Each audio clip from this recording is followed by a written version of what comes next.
phone that's Oh, yeah, your phone also. Oh, great. It's just, I don't care about my phone. Hey, Get out of the way. The theme here was about not being a victim, all right? Not blaming. Jesus, if I didn't Not save my blaming phone. the older men in your life, okay? Fucking A. What do you want me to do? Be alone on this? Here you go. Try it now. You can put it a little more. There you go. There's another angle. But tilt it more. Like this. Stay away from my phone. I'm finishing this. All right. You ready, Hans? No. Hans isn't ready.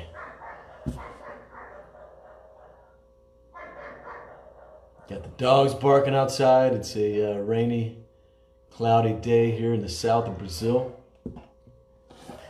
The ocean was beautiful though.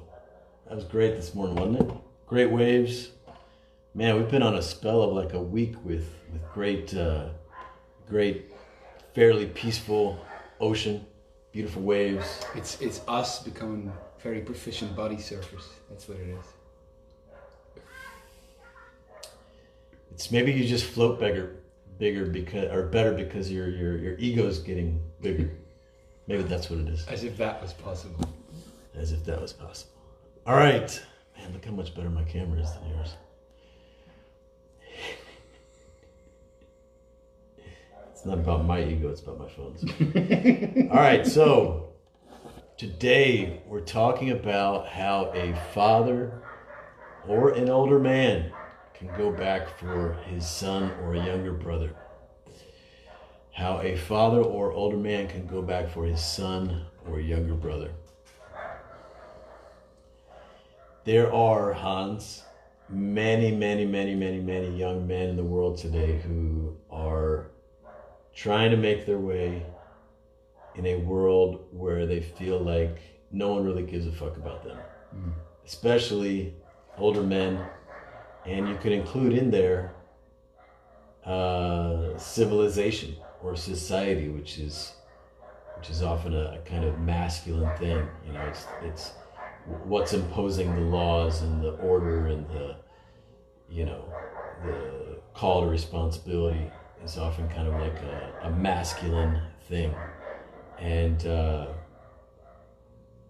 there are many young people angry at the system that they feel like they have to live inside of, that they need to conform and it doesn't give a fuck about them. And go along with a system that even they feel is causing great harm on the planet and to nature and to other people of the world, which there's I count myself in a lot of that. There's definitely ways that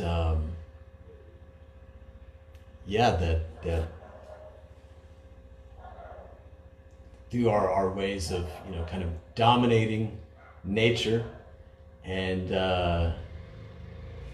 making our American civilization, I'll talk about America, that we have used force and so on to get ahead. And there's a lot of young guys who see that and they're like, I want no part in that. But I have to live. I have to take part to live. And they are very justified in their anger. And a lot of them didn't have fathers, or their fathers were absent, and there were no other elders. There's no tribe, there's no other elders for them to be father figures for them. And so not only are they not feeling a call to their heart to take on a role of responsibility for their people, they are they're alone in it, and they're resentful. Like, why, these older guys have fucked the world up, and now I got to come and pay the price, basically. And they want no part of it. They don't want to become a man in that system. They don't want to become one of the abusers. You know, it's very, very much the situation of the son who's grown up with a single mother who's angry at men in general, angry at the father of her children, angry at her own father, angry at maybe God and the patriarchy. It leaves the young man in a very difficult conundrum. You know, how does he evolve upwards to new levels of responsibility and respect amongst his people, and really kind of claim his own and be the man that deep in his heart he most wants to be. It's a very difficult situation. Yeah, I'm just thinking about how like I was talking with Joseph yesterday for the seduction podcast, and I asked him about what's the main pain of men or obstacle that lies in the way of their own thriving. And we talked about how the main issue probably is that we no longer take 100% responsibility for success in our life. Mm-hmm. And so you see the blaming of a system, you see the blaming of your parents, you see the blaming of... And it's interesting to me because that does seem to be part of how men are trained since they're boys. When you're a boy and you have these desires and you speak it and you yell it and you scream it and you want this, and then it seems like societal training or training in your family towards being a good boy includes thinking, don't trust this, we'll tell you what to do. Don't trust your inner guidance. Don't trust your your desires. inner guidance. This is what you have to do. And it's like in the training itself also is the erosion of self-reliance. Like you don't longer trust because they're telling you not to do it. You're getting trained to obey and getting trained to obey. And to be a cog in the machine. Yes. This is not how it is in all cultures. No, but that it's interesting to me because it seems like the system itself also sets itself up for having rebels. You know. Yes. Because if you go along with that, then you're training people But there's also. a solution for that. You just throw the rebels in jail. Yes, exactly. So because what you're trained at is to see an authority outside of you, to see a discrepancy between what you want and what you think you should, you know, and you have this thinking now that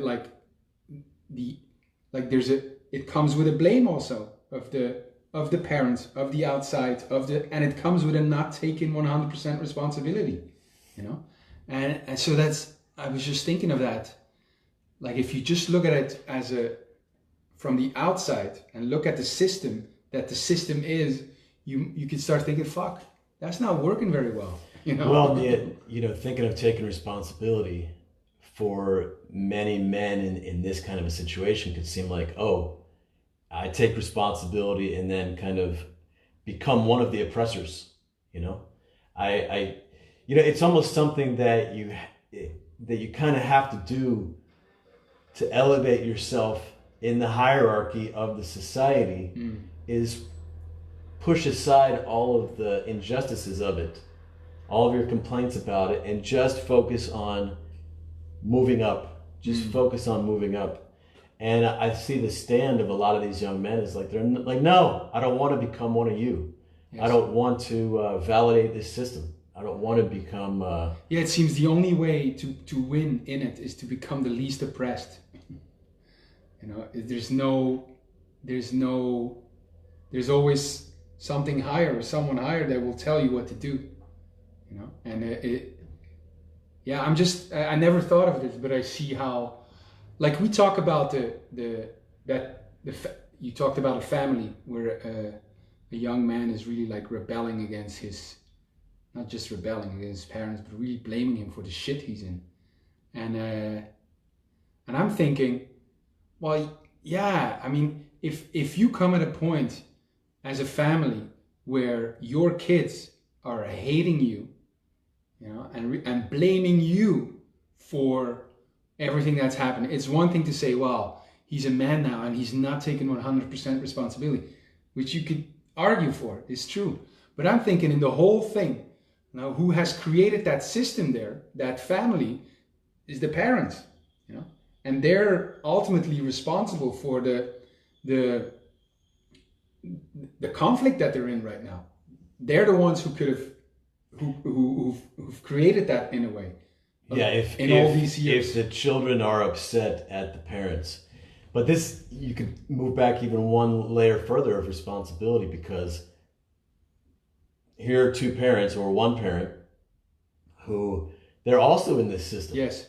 And they're also have this idea of the nuclear family. Yes. Cut off from the rest of the family, the rest of the tribe, just kind of isolated.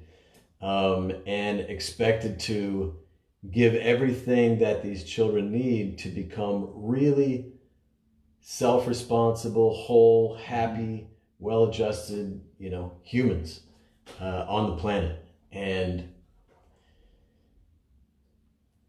yeah, it's there are a lot of ways that the modern society does not provide a healthy context for that. And so the parents, in a way, are set up to not to fail, but it's a lot more challenging. So let's say that you are that father or you are that older brother. What can you do now? How can you go back for them, your younger brothers or your sons?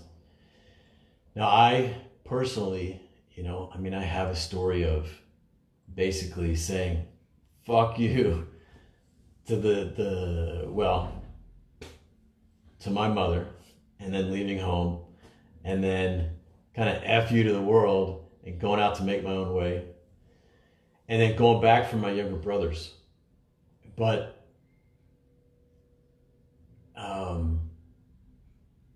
my brothers didn't start off like really having an issue with me.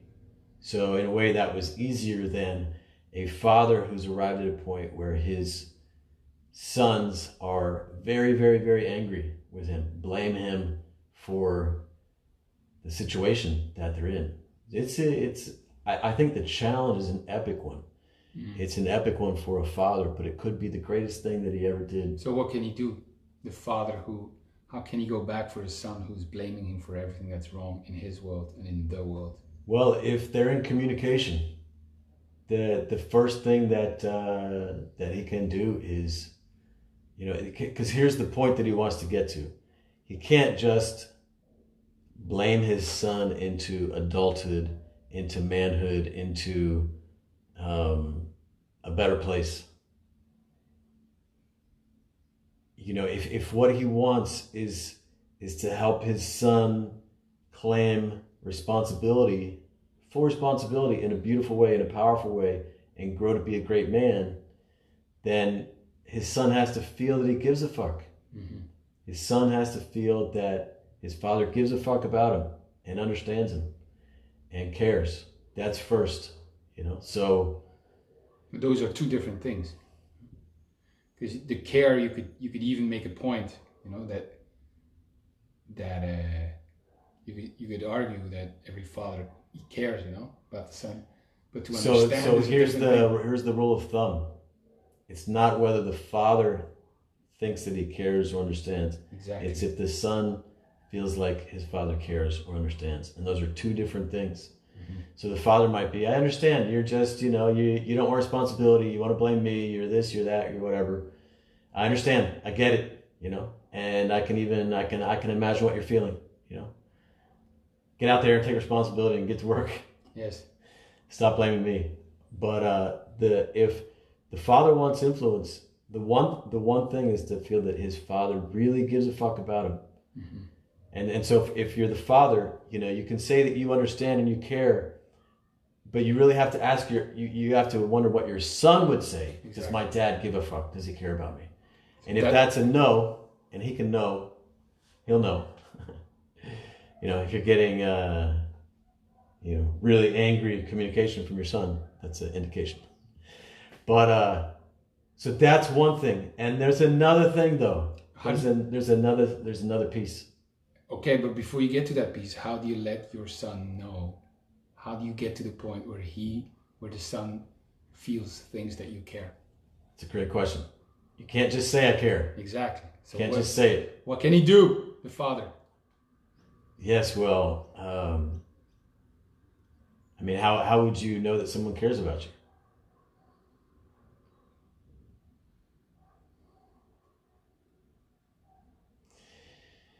There was a young man. This was 2007. His mother came to me. He was 17. His mother had been through my honor window, or my honor training, and she said, "Will you speak to my son? He's having a really difficult time. He's really angry. He talks about being violent.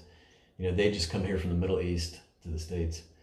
She's like, "Will you talk to my son?" And I was reluctant to do it because I didn't want to just be like the guy who's coming in to fix him because his mother thought he needed fixing. Mm-hmm. That's who I didn't want to be.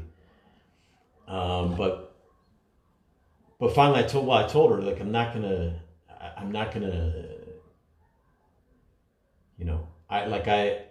I bet your son's just fine, and I'm not gonna come in and try to get him to be who you think he should be. But yeah, sure, I'll meet with him, I'll meet him out on the 360 bridge in Austin. And her son came out, and we climbed up and we sat on the edge of the cliff, and we just kind of sat there a while, just connect. I was just connecting with him, and listening. My whole point was just to listen and to face the world that he's facing.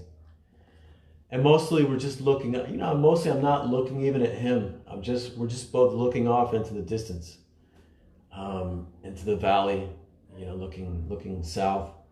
And he's saying his angry shit. The fucking world's fucked up. And sometimes he's telling me his violent thoughts that are scaring his mom.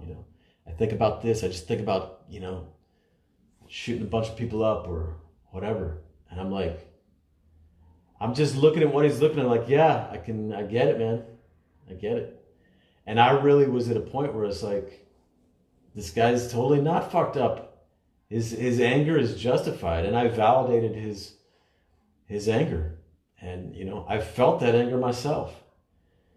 So, the young man ended up coming to my next boot camp.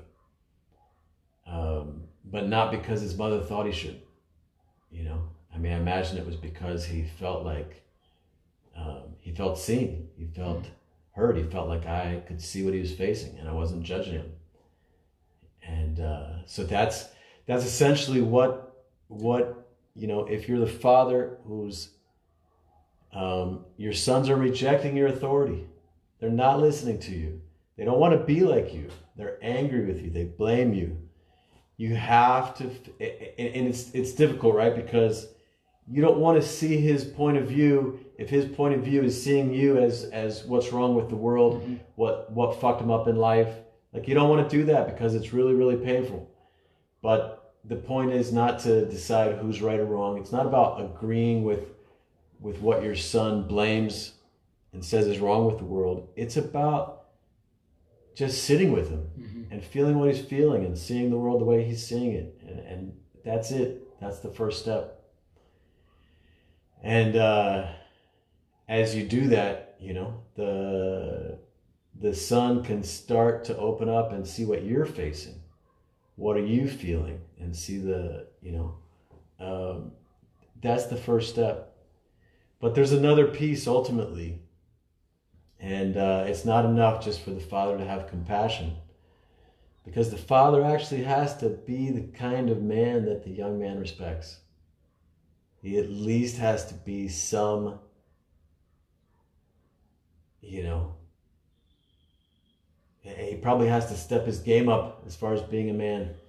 It could be that his son really respects him, like who he is as a man. Wow, like my dad goes out in the world and he does this and he's successful and he faces that and he's courageous and all this. That's great. So the thing that might be just missing is just that really sitting with your son inquiring into his life, looking at what he's facing, feeling what he's feeling. And that's the big step. But of course the honor window work that I do is great for a father or an older brother or an older man who would like to come back for a brother. And the father or the older brother might feel like, it's not my responsibility. My son's an adult now. He should do it himself. My job is done. He's fucked up. If he wants to blame the world, let him blame the world. He might feel that way. And he might feel really justified in that. And I'm not saying that he needs to or he should go back for his son. But if that's what you want. But he could choose without reason to be the one to go back for him.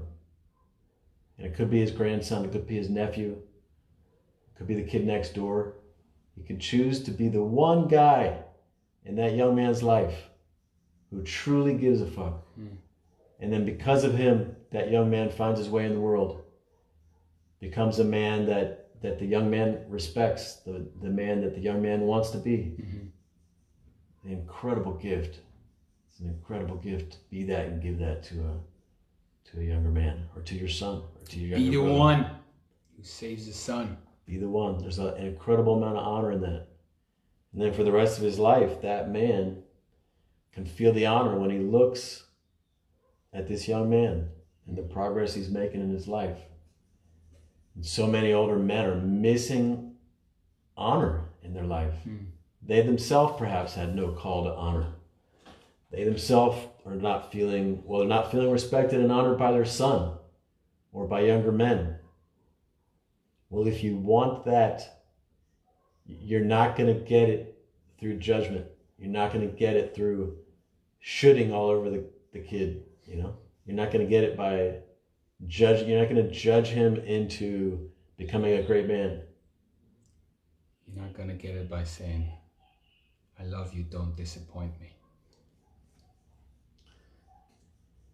Yeah, so it's a courageous act. It's a generous act. It's a humbling act, but it's the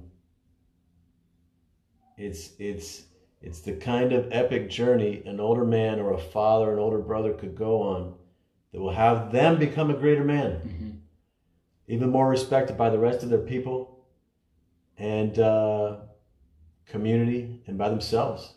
They'll have more self-respect, more honor for themselves if they can go through this epic challenge. And if you're listening to this and you're a man who you've got a son who's not listening, who's angry, maybe who's cut you out of their life, has just said, you know what? And they don't respect you. They don't listen to your wisdom. Reach out. There's many things I suck at in this life, but this is what I'm best at. I can help you go on that journey. Together, we can go back for your son. We can go back, and I would love to do it, but it's going to take a lot. It's going to take a lot. It's a really challenging and heroic journey, but you can do it. And there's so much honor in it. And it's what the younger men of the world need is older men who give enough of a fuck about them to go back for them. And I invite you and I challenge you to be that man, and let's do it together. Let's go on that journey. Also, if you're not the father, but you're the son, we haven't talked about this, but we did talk about it yesterday. You could do you can also be the one if you're the son. Yes. And for that, we started a Facebook group already yesterday. There's a Facebook group called Honoring Fathers. And if you're the angry son, that's probably the last group you want to join. But you wouldn't even need to, in that group, you don't even need to necessarily address your father. It could be your grandfather, it could be your older brother, it could be Trump. Something like that, because this is something that we need to grow as men and to step into our fullness, to become the man that we want to be, is we have to find elders who we respect and honor. We've got to bring honor into our life. We've got to know it in our heart. We've got to be a man amongst men. Yes. And so it's not whether you start with the father that you're judging or not, it's profoundly healing and transformative work to go on the journey of honoring fathers. Yeah, it's not about you should honor your father. It's about, do you want to get rid of the anger that you're feeling right now? Do you want to be released from that? Oh, maybe you can hang on to your anger. Anger can be a positive force, but do you want to become a greater man? Do you want to become maybe the man that your father wasn't? Do you want to evolve beyond, the judgment and the blame? Do you want to become a great man for your people, respected and honored by your people? Make your mark in this world. So whether you're the father or the son, you could be the one. Yes. That group as well is open to women. So women who are listening to this, we invite you as well to come to the group, the Honor Your Father's Facebook group.